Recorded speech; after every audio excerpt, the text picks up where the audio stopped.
I don't have enough IP addresses. I got to play with a mask thing. Okay. And we definitely need to move to a routed environment. Everything here should be routed. Everything here should be routed. Okay. Because again, if I create a VLAN down here, I have to create it on all the switches regardless. And I have to trunk the ports and, put IP addresses on, do SVIs on every switch, right? To get to where I need to go. And I'm not even routing. So it doesn't make any sense. And because people are scared of using VTP, one server switch, one server switch, you're not seeing it. Okay. One server switch up here, the rest of them clients. Okay. And let VTP trickle down through the trunk ports. Okay, with a password for you to be able to assign the VLANs where you want. Okay, that's going to be a lot better for you, a lot easier for you if you're in this type of environment. But once you start routing, you can still do it if you want, but things will change. Things will be a lot better. You'll be one hop away from where you want to be.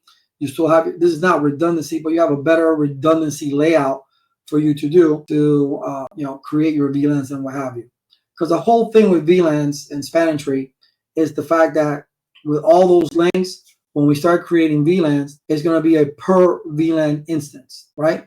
Every VLAN is going to be the root bridge of its own VLAN, or you do one instance across so many VLANs, and then it's just going to be too many instances for the root bridge to be able to handle. Whether you're doing per VLAN span tree or single VLAN across spanning tree, or you're going to do MST and create regions, right? Which is still, it's the best way to go if you're stuck in spanning tree, but you need to get yourself unstuck from spanning tree and start doing everything in layer 3, right? We're using multi-layer switches.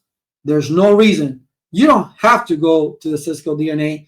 You don't have to have a fabric network to have redundancy and be able to route in your distribution access layer. There's no reason why you shouldn't be routing, okay, already. It doesn't take the Cisco DNA or going to a software-defined network or anything like that for you to be routing at your layer 2 or your distribution access layer switches.